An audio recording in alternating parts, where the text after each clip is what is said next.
Welcome to our channel. आज का कहानी शुरू करने से पहले जल्दी से बेल आइकन को दबाकर हमारे चैनल को सब्सक्राइब कर दीजिए और नए नए कहानी देखने का मजा लीजिए।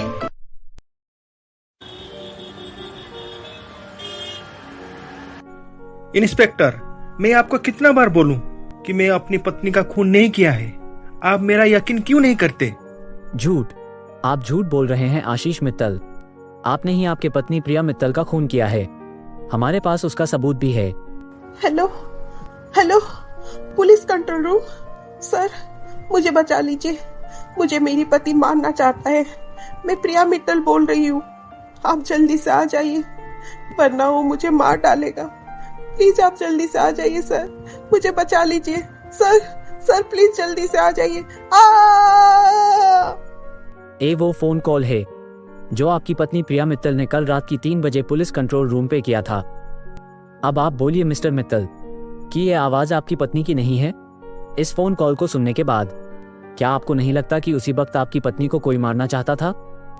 कोई और क्यों, आप ही मारना चाहते थे और अब उन्हें मार चुके। प्लीज इंस्पेक्टर, मेरा विश्वास कीजिए, मैं सबके बारे में कुछ नहीं जानता। अगर आपको ये फोन कॉल प्रिया ने की है तो वो जरूर किसी मुसीबत में होगी। हमें उसे ढूंढना चाहिए। लेकिन आप तो मुझे सवाल पर सवाल पूछे जा रहे हैं। देखिए इंस्पेक्टर, मुझे लगता है प्रिया किसी मुसीबत में है। हमें अब पहले प्रिया को ढूंढना चाहिए, वरना बहुत देर हो जाएगी। आपको मुझे जो भी पूछताछ करनी है वो आप बाद में कर लेना। पहले चलिए प्रिया को ढूंढते हैं। नाटक करना बंद कीजिए मिस्टर मित्तल। आप हमें सिखाएंगे कि हमें क्या करना है और क्या नहीं। आप अभी बोल रहे थे कि आपके घर में आपकी पत्नी और आपके अलावा कल रात कोई नहीं था, तो फिर कोई और आपकी पत्नी को कैसे मारना चाहता था? और आपकी घर से हमें जो चाकू मिला है उसमें आपकी फिंगरप्रिंट्स मिला है। सारे सबूत आपके खिलाफ हो रहे हैं मिस्टर मित्तल। फिर भी मैं कहूंगा कि मैंने प्रिया को नहीं मारा है। मैं उसे बहुत प्यार करता था। मैं उसका खून कैसे कर सकता हूँ? आपको तो अभी तक प्रिया की लाश नहीं मिली है, तो आप कैसे कह सकती है कि प्रिया मर चुकी है और उसे मैंने मारा है? इंस्पेक्टर, ये सब मेरे खिलाफ कोई साजिश रच रहा है मुझे फंसाने के लिए, लेकिन कौन है मुझे पता नहीं है। प्लीज इंस्पेक्टर, मेरा विश्वास कीजिए, मैं निर्दोष हूँ। मैं प्रिया का खून नहीं किया है। अच्छा तो मिस्टर आशीष मित्तल, मैं थोड़ी देर के लिए आपका विश्वास कर लेता हूँ, लेकिन आपको मदद करने के लिए मुझे आपकी और प्रिया के बारे में सब कुछ पहले से जानना होगा। सारी बात जानने के बाद पुलिस आपकी मदद कर सकती है। प्लीज आप प्रिया और आपकी रिश्ते के बारे में शुरुआत से बोलिए। प्रिया और मेरी मुलाकात सिटी मॉल में हुई थी। उस दिन मैं अपनी दोस्त अंजलि के साथ सिटी मॉल गया था। अंजलि कुछ दिनों के लिए दिल्ली जाने वाली थी, इसलिए शॉपिंग के लिए वो मुझे साथ में ले गई थी। शॉपिंग के बाद हम वहां पर फूड कोर्ट में डिनर कर रहे थे। हे अंजलि, तुम दिल्ली मत जाओ ना। तुम जानती हो ना, ये पूरी मुंबई शहर में तुम मेरी एकलौती दोस्त हो, और अब तुम भी जा रहे हो।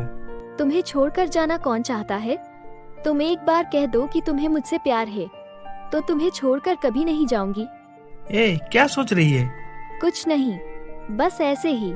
आशीष, मैं 3-4 महीने में वापस आ जाऊंगी। तब तक तुम्हें यहाँ कंपनी देने के लिए कोई ना कोई जरूर आ जाएगी। मेरी सिक्स सेंस बोल रही है। क्या पता वो लड़की तुम्हारे आंखों के सामने ही हो और तुम्हें पता भी ना हो। अच्छा, तो कहाँ है वो लड़की? बोलो।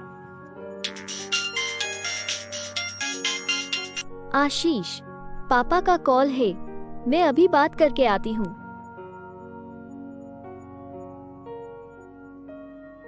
तभी आशीष की नजर वहाँ पर बैठी हुई एक लड़की के ऊपर पड़ी। आशीष को उस लड़की से पहली नजर से ही प्यार हो गया। वो उसके पास ही जाने वाला था, तभी वो लड़की वहाँ से चली गई। आशीष उसका पीछा कर रहा था, लेकिन वो लड़की उसे नहीं मिली। तब अचानक से रोड में से लोगों की आवाज सुनाई दी।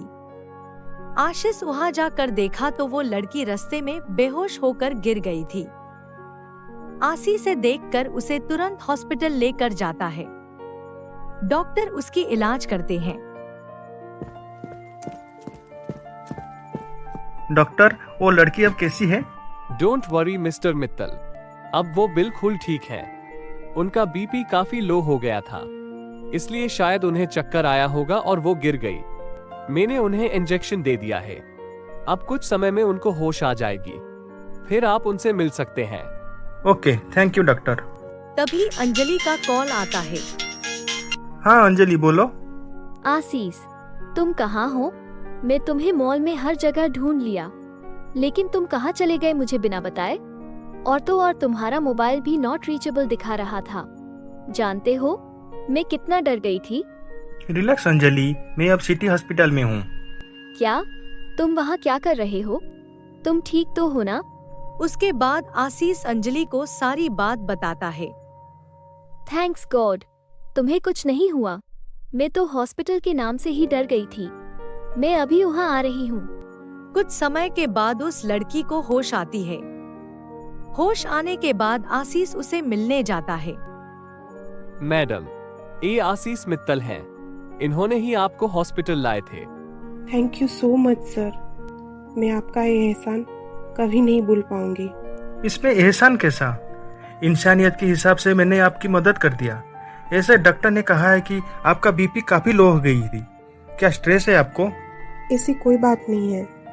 दरअसल पिछले 3 दिन से मैं जॉब के लिए इधर इधर भाग रही हूँ। बहुत जगह पे इंटरव्यू भी दे चुकी हूँ, लेकिन अभी तक मुझे कोई जॉब नहीं मिली है।